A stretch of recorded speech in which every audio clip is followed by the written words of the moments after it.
मैं तो ये कह रहा हूँ जी, अगर 3519 प्राइवेट परमिट आ जाते हैं जी, एक तो जनता को उससे प्राइवेट बसों से अच्छी सुविधा नहीं मिलेगी, जो मतलब एक सरकारी बस दे सकती है।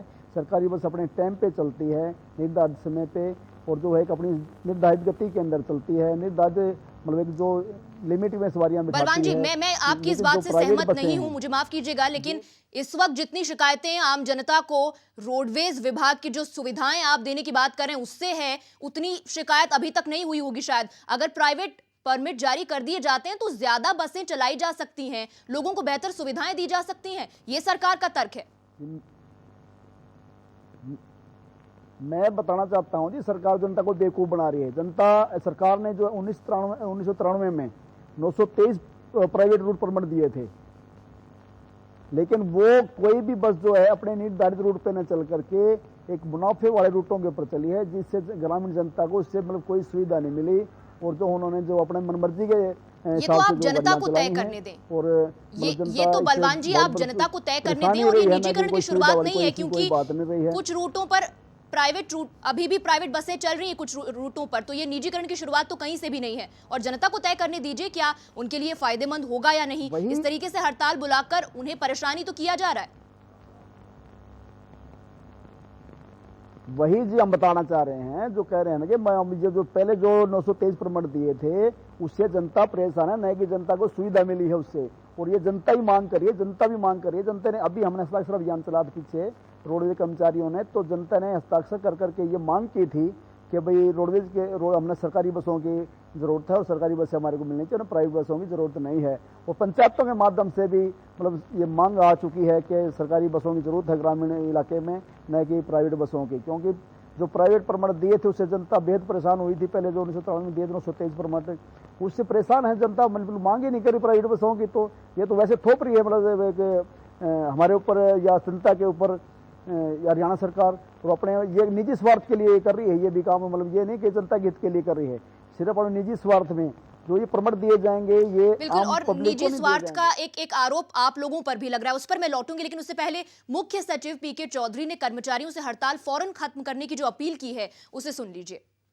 सरकार के द्वार हमेशा बातचीत के लिए खुले हैं, और मैं अपील करता हूं कि पब्लिक सर्वेंट होने के नाते पब्लिक की कन्वीनियंस को ध्यान में रखते हुए जो कर्मचारी हड़ताल पे गए हैं वो कृपया करके अपने काम पे वापस लौटें। ये बताएं कि क्या जो हड़ताली कर्मचारी हैं बार बार अपील के बावजूद भी काम पे नहीं आते थे, नो वर्क नो पे हो सकती है? देखिए, ये तो प्रिंसिपल सुप्रीम कोर्ट ने सेट ही किया हुआ है, परंतु फिर भी मैं अपील करूंगा कि जनता की सुविधा को ध्यान में रखते हुए अपने कर्तव्य का पालन करें। दूसरा ये बताएं सर कि जिस तरह से रोडवेज एक बहुत बड़ा माध्यम है आम लोगों के लिए ट्रैवल करने का, क्या हमने उससे मिट आउट करने के लिए सुनने में भी आ रहा है कि जो 15,000 नए ड्राइवरों की भर्ती है उनसे काम लिया जा सकता है, या और किसी यूनिट से ड्राइवर? देखिए, ये सब कुछ डिपार्टमेंट करेगा। फिलहाल मैं एम्प्लॉयज़ को रिक्वेस्ट करता हूँ कि काम।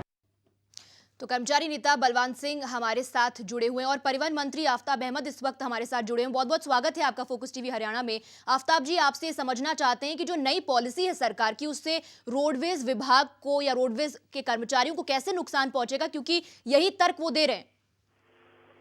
मैं उसमें किसी तरह की ना रोडवेज को ना रोडवेज के कर्मचारियों को किसी तरह को नुकसान है, ना कर्मचारियों को उनके जो भी जो उनके हक हैं, जो हकूक हैं, या किसी तरीके से भी डिस्प्लेसमेंट की बात है या कोई जो है उसमें किसी तरीके का उनको कोई फर्क नहीं है। जी आफताब जी, और क्योंकि कर्मचारी नेता बलवान सिंह हमारे साथ मौजूद हैं, उन्होंने ये तर्क अपनी ओर से रखा कि अपने फायदे के लिए, निजी स्वार्थ के लिए सरकार ये परमिट जारी करना चाहती है, इससे उन्हें तो नुकसान होगा ही और जनता भी नहीं चाहती कि प्राइवेट सुविधाएं उन्हें दी जाएं। इस बात में कितनी सच्चाई लगती है आपको? परिवहन व्यवस्था मजबूत करी जाए और जो उसमें कमी है उसको निजी ऑपरेटर के माध्यम से उसको पूरा करके उन रूटों पे जहां हरियाणा रोडवेज की बसें नहीं चलती हैं, जो वाइबल नहीं है और जो प्रॉफिटेबल नहीं है, जिन पे अब नहीं चल रही ग्रामीण क्षेत्रों में, वहां तक बसों की व्यवस्था तो करवाई जाए। जी, और आफताब जी, आपसे ये भी समझना चाहते हैं कि अगर 3,519 जैसा कि आपने कहा कि परमिट जारी हो जाएंगे, इसके बाद आम जनता को कितनी राहत मिलेगी, कितनी सुविधाएं इनको मुहैया कराई जा पाएंगी? जहाँ अब कोई सुविधा नहीं है परिवहन की, वहां तक ये जाएंगे, और जहां अंतिम छोर तक गांव तक ये जाएंगे। ग्रामीण क्षेत्रों में ज्यादातर ये सुविधा जो है उपलब्ध होगी, और उन रूटों पे होगी जिनमें अब व्यवस्था नहीं है परिवहन की। तो निश्चित तौर पे बहुत बड़ी जनसंख्या को इससे लाभ होगा, आम आदमी को लाभ होगा। इससे वो सुरक्षित और अपने जो सफर है उसको तय कर सकेंगे। बिल्कुल। और आफ्ताब जी, आज एक दिन की हड़ताल में आम आदमी को बहुत ज्यादा मुश्किलें उठानी पड़ी है। एक दिन और बाकी है, कर्मचारी हड़ताल वापस लेने को तैयार नहीं है। आपकी ओर से क्या कार्रवाई की जाएगी?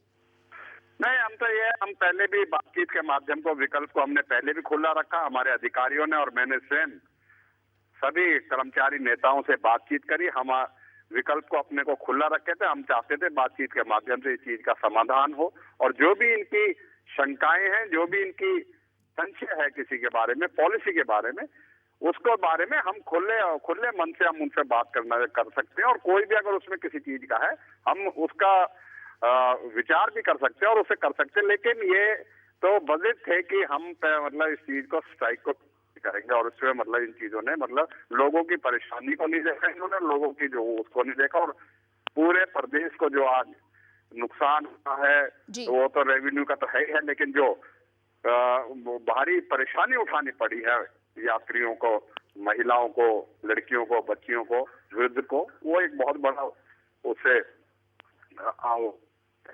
प्रदेश में एक बड़ा भारी से जी बिल्कुल। और आफ्ताब जी, जिस तरीके से सर्व कर्मचारी महासंघ को भी अपने साथ जोड़ लिया है और परमिट की आड़ में अभी दूसरी मांगे भी उभर करके सामने आ रही, क्या ये पूरे स्टेट को पैरालाइज करने की कोशिश है? नहीं, पैरालाइज तो नहीं करना जाएगा। जो भी कार्रवाई है स्टेट के हित में, लोगों के हित में, उसे बिल्कुल करेंगे, ऐसी बात नहीं है। तो यानी कि अभी आपने एक बातचीत का रास्ता खुला रखा है इन कर्मचारियों के सामने? बेशक, हम तो पहले से पूरे शुरुआत से ही, जब से इन्होंने कॉल दी है, जब से कुछ की है, हमारे सरकार का, उसके अधिकारियों का किसी तरीके का ऐसा कुछ नहीं है कि हम इस चीज को, हम पूरे खुले मन से किसी भी बात को और उसको सुलझाने के लिए ही हम करते हैं। जी आफ्ताब जी, अब हमारे साथ बने रहिए। कर्मचारी नेता बलवान सिंह भी हमारे साथ हैं। बलवान जी, अपील ये कर रहे हैं आपसे कि बातचीत का रास्ता खुला है, आप लोग क्यों हड़ताल वापस लेने को तैयार नहीं, बातचीत क्यों नहीं करना चाहते? ऐसे जी, मैं तो ये पूछना चाहता हूँ हरियाणा सरकार से कि वो प्राइवेट परमिट क्यों देना चाहती है, सरकारी बसें क्यों नहीं ला रही? एक तो कह रहे हैं कि वे मतलब हरियाणा प्रदेश नंबर 1 है, लेकिन आपके सामने विकल्प रखा है। परिवहन मंत्री खुद कह रहे हैं कि बातचीत का रास्ता अभी भी खुला है, आप आमने सामने बैठकर बात कीजिए। बातचीत करने के लिए हम भी तैयार हैं मैडम, बातचीत के लिए बुलाए। बातचीत परसों हुई भी थी परिवहन मंत्री महोदय के साथ में, लेकिन बातचीत तो जो हमारी मांग है उसके ऊपर तो बातचीत उन्होंने की नहीं, उसको तो दरकिनार कर दिया उन्होंने। जो हमारी मेन मांग है उसके ऊपर जब तक उसके ऊपर सहमति नहीं बढ़ेगी, जब तक हम जो है हम अपनी हड़ताल पे अड़े रहेंगे जी, हम भी इसके ऊपर सहमत होने वाले नहीं। चलिए, आप भी बातचीत को तैयार हैं और आफ्ताब अहमद भी कह चुके हैं कि बातचीत का रास्ता खुला है। तो समझ में ये नहीं आ रहा है कि फिर परेशानी कहां पर है, फिर आम जनता क्यों परेशान हो रही है, उसे क्यों दर दर भटकना पड़ रहा है, ठोकरें खानी पड़ रही है?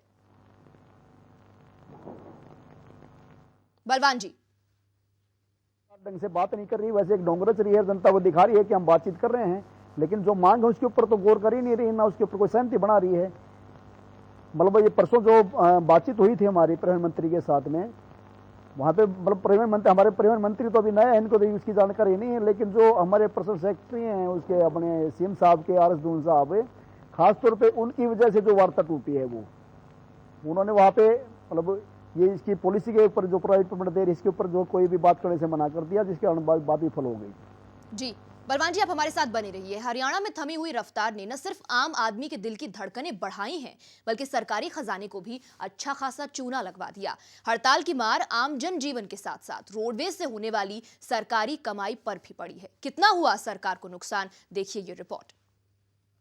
जब तक बसों के चक्के सड़क पर दौड़ रहे थे, तब तक सरकारी खजाने में सिक्कों की खनक भी सुनाई दे रही थी।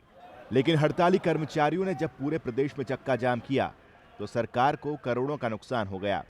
रोडवेज की बसें प्रदेश में 1204 और आस पड़ोस के राज्यों में 446 रूटों पर दौड़ती हैं। अब अंदाजा लगाइए कि जब पूरे प्रदेश में चक्का जाम है तो सरकार को कितना बड़ा नुकसान हो रहा है। और हड़ताल का एक दिन और बाकी है। कर्मचारियों और सरकार के रुख से यह साफ हो गया है कि यह मसला इतनी जल्दी शांत नहीं होगा। हड़ताल है वो पूर्ण रूप से कामयाब है, और यदि सरकार ने अब भी हमारी मांगे नहीं मानी, जो मुख्य मांगे हैं वो पहले ही बता दी जाती है, सरकार के पास भेजी भी जा चुकी हैं, यदि नहीं मानी तो ये हड़ताल अनिश्चितकालीन में भी तब्दील हो सकती है। सरकार दावा कर रही है कि 2 दिन की हड़ताल को देखते हुए उसने अपनी तरफ से प्रबंध किए हैं, जिसके तहत पहले से चल रही निजी बसों और कैब्स को ज्यादा फेरे लगाने को कहा गया है। परिवहन विभाग के मुताबिक हरियाणा में दूसरे राज्यों की बसें भी खूब आती हैं। ऐसे में यात्रियों को सफर में ज्यादा दिक्कतें नहीं आएंगी। लेकिन हड़ताल और लोगों की परेशानी की जो तस्वीर आज सामने आई, उससे ये बिल्कुल साफ है कि सरकार के इंतजाम नाकाफी साबित हो रहे हैं। Aditya Chaudhary, Chandigarh, focus TV, Haryana. और इस वक्त कर्मचारी नेता हमारे साथ बने हुए हैं। बलवान जी, आपसे समझना चाहते हैं कि टकराव कहां पर जाकर है, कहां जाकर बात रुक रही है? ऐसे है जी, सरकार वास्तव में जो है जनता हितैषी नहीं है, जनता को सुविधा देना ही नहीं चाह रही। अगर जनता हितैषी होती तो परसों ही मामला उसूल सकता था। ठीक है, हम ये बार बार कह रहे हैं सरकार, हम भी इल्जाम तो एक निजी स्वार्थ का आपके ऊपर भी लगता है कि आपने बाकी कर्मचारी संघों को अपने साथ जोड़ लिया और परमिट की आड़ में आप अब दूसरी मांगों को भी उठा रहे हैं, यानी कि आप भी दबाव बनाने की पूरी कोशिश कर रहे हैं। पूरी जो दबाव तो बनाएंगे हमारी, लेकिन मुख्य मांग ये है कि इसके ऊपर सहमत है। बाकी मांगे तो हम उसके ऊपर हम भी अपना रुख जो है नरम कर लेंगे, लेकिन ये जो हमारी मुख्य मेन मांग है। चलिए, अब जब आप बातचीत के लिए तैयार हो गए तो क्या कल बातचीत करने जाएंगे और हड़ताल वापस ले सकते हैं? आम आदमी को कोई राहत होगी? अगर सरकार बुलाएगी, बातचीत करेगी तो हम बातचीत के लिए तैयार हैं, और हमारे मसले सिद्ध हो जाएंगे, पूरे हो जाएंगे तो हम बिल्कुल इसको खत्म कर देंगे हड़ताल को। ये को हमारा शौक थोड़ी है कि हम जनता को परेशान करें। को जनता तो हम भी तो जनता के भाग हैं, कोई हम जनता से बाहर थोड़ी हैं। बिल्कुल, लेकिन फिर भी आपके इस कदम से जनता बहुत परेशान है। बलवान जी, बहुत बहुत शुक्रिया आपका हमारे साथ जुड़ने के लिए। कर्मचारी नेता बलवान सिंह और साथ ही परिवहन मंत्री आफताब अहमद भी हमारे साथ जुड़े हुए थे। दोनों पक्षों ने अपनी बात सामने रखी और जो कुल मिलाकर के सामने आया है वो ये कि दोनों पक्ष झुकने को तैयार नहीं है। बातचीत की बात हर कोई कर रहा है, लेकिन बीच का रास्ता नहीं निकल रहा। और इस सबके बीच अगर कोई परेशान है तो वो आम आदमी। और याद रखिए, हड़ताल का एक दिन और अभी बाकी है। फिलहाल मुझे दीजिए इजाजत। नमस्कार।